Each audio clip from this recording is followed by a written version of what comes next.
From the mighty Yamato battleship to the nimble Type 95 Hago tank, from Zero fighters to Isuzu trucks, these are the machines that carried the Imperial Japanese forces across the Pacific.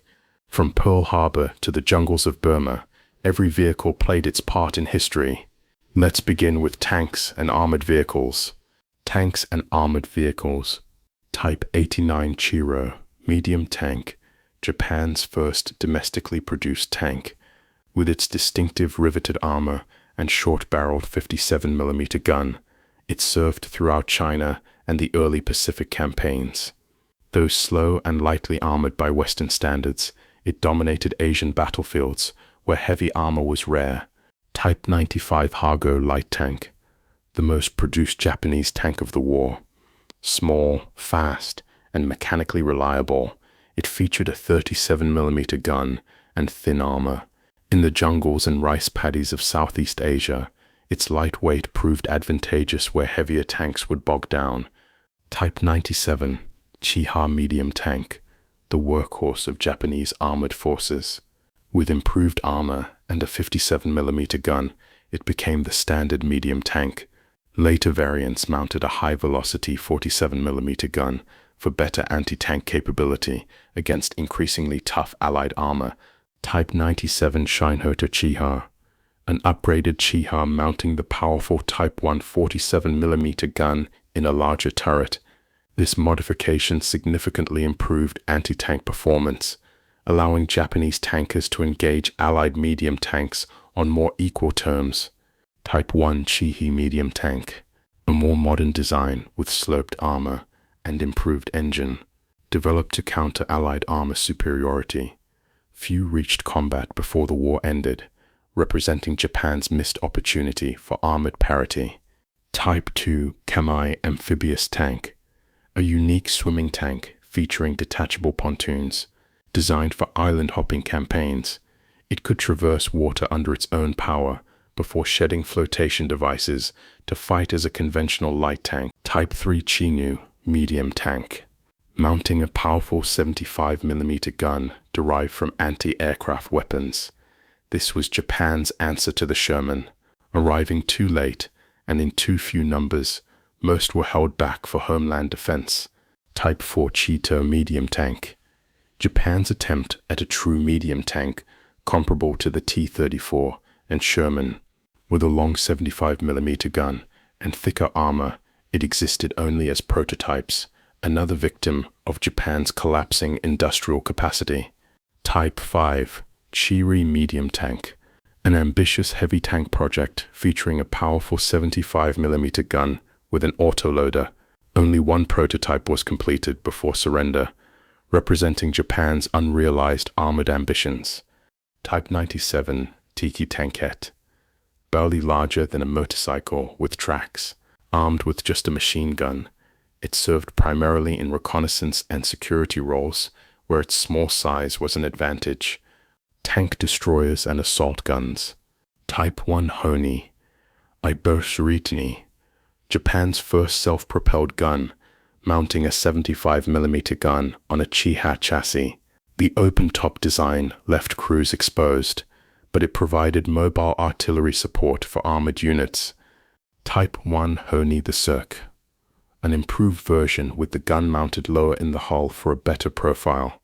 Still open-topped, it served primarily in the Philippines defense. Type 3 Honi the Third, the final evolution featuring an enclosed fighting compartment. Better crew protection made it more survivable, though few were produced before war's end. Type 4 Horo, a massive 150mm howitzer mounted on a Chiha chassis. This bunker buster provided devastating close support, capable of demolishing fortifications with direct fire. Natu, a late-war tank destroyer mounting a high-velocity 75mm gun.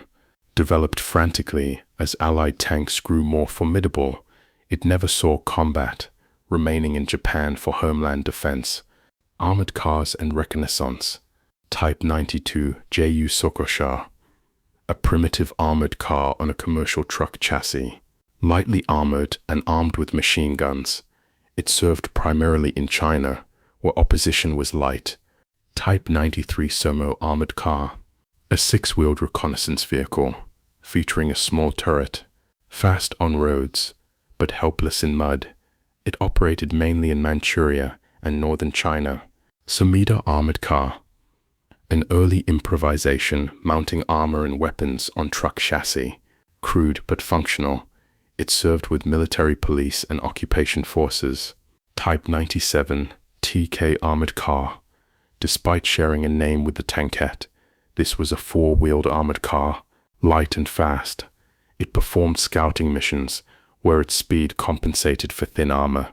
Halftracks and prime mover. Type 1 Hoha half-track. Japan's attempt at mechanized infantry transport. Based on captured Soviet designs, it could carry troops across rough terrain, though production numbers remained low. Type 1 Hoki APC. An armored personnel carrier variant, providing protected transport for infantry. The enclosed design shielded troops from small arms fire during approach to battle. Type 98 Sodora prime mover, a fully tracked artillery tractor designed to tow heavy guns, essential for moving artillery across muddy terrain. It served throughout the Pacific campaigns. Trucks and logistics. Type 94 truck, the standard Japanese military truck. Based on commercial designs, it was simple, reliable, and produced in large numbers. It formed the backbone of Japanese logistics throughout the war. Isuzu Type 97 truck, an improved military truck with better off-road capability. Reliable and tough, it served on every front from China to the Pacific Islands. Type 1 6x4 truck, a heavy cargo hauler with 6 wheels providing better traction. Used primarily for artillery towing and heavy supply transport. Toyota KC truck, a light utility truck serving in various roles. Simple and economical, it kept Japanese units supplied in secondary theaters. Nissan 80 type truck, a workhorse cargo hauler produced throughout the war. As resources dwindled, quality declined, but production continued until the very end. Isuzu Type 94A truck, an all-wheel drive version, providing superior mobility in mud and rough terrain. Essential in Southeast Asian jungles where roads were primitive. Motorcycles and light vehicles. Type 97 motorcycle, the standard military motorcycle featuring a driven sidecar wheel for off-road capability. Dispatch riders used these to maintain communications across vast distances. Requo motorcycle. Based on Harley-Davidson designs, this heavy motorcycle served throughout the war.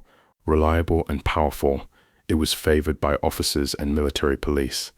Kurogane Type 95 minicar, a tiny four-wheel drive vehicle, possibly the world's first production 4WD car, used for reconnaissance and liaison. Its small size made it easy to hide. Amphibious Vehicles. Type 2 Kamai amphibious tank, a unique swimming tank featuring detachable pontoons, designed for island-hopping campaigns. It could traverse water under its own power before shedding flotation devices to fight as a conventional light tank. Type 3 Kachi amphibious tank, a larger amphibious tank with better seaworthiness. Massive pontoons allowed it to operate in rough seas before landing to fight. Type A Kohayoteki midget submarine. Though technically a submarine, these small two-man vessels performed reconnaissance and harbor attacks, including at Pearl Harbor. Artillery tractors. Type 92 Somo artillery tractor, a tracked tractor for moving field guns. Though slow, it could traverse terrain that would stop wheeled vehicles cold. Type 98 Koei tractor, an improved artillery tractor with better suspension, used primarily to tow medium and heavy artillery pieces. Railroad equipment. Type 95 light railway car, an armored railway car mounting machine guns and light cannons, used to patrol and defend rail lines from guerrilla attacks in China. Type 93 armored train, a complete armored train featuring multiple cars with artillery and infantry compartments. These mobile fortresses patrolled vital rail corridors. Set-aside vehicles, Type 94 disinfection vehicle, a truck modified for chemical decontamination, used both for gas warfare preparation and disease prevention in tropical environments. Type 98 engineer vehicle. Based on tank chassis, this vehicle carried bridging equipment and engineering tools for combat engineers, clearing obstacles. Type 97 recovery vehicle, a maintenance vehicle based on tank chassis, equipped with cranes and winches for recovering damaged vehicles from battlefields. Mobile workshop. Various trucks converted into mobile repair shops. These kept units operational by bringing repair capability forward to combat zones. Staff cars and command vehicles. Type 95 Kurogane staff car, the iconic Japanese staff car featuring four-wheel drive. Officers prized its reliability and off-road capability, making it the Japanese equivalent of the Jeep, Toyota AA to the staff car, a larger luxury car for high-ranking officers. Based on American designs, it provided comfortable transport in rear areas. Nissan Type 80 staff car, a mid-size staff car serving general officers. More common than the Toyota, it served throughout Japanese-occupied territories, from the nimble Hago to the massive Kachi. From Isuzu trucks to Kurogane staff cars, these vehicles carried the Japanese Empire's military ambitions across Asia and the Pacific. They tell a story of innovation constrained by limited resources, of clever engineering meeting overwhelming industrial disadvantage. This was every Japanese vehicle used in World War II.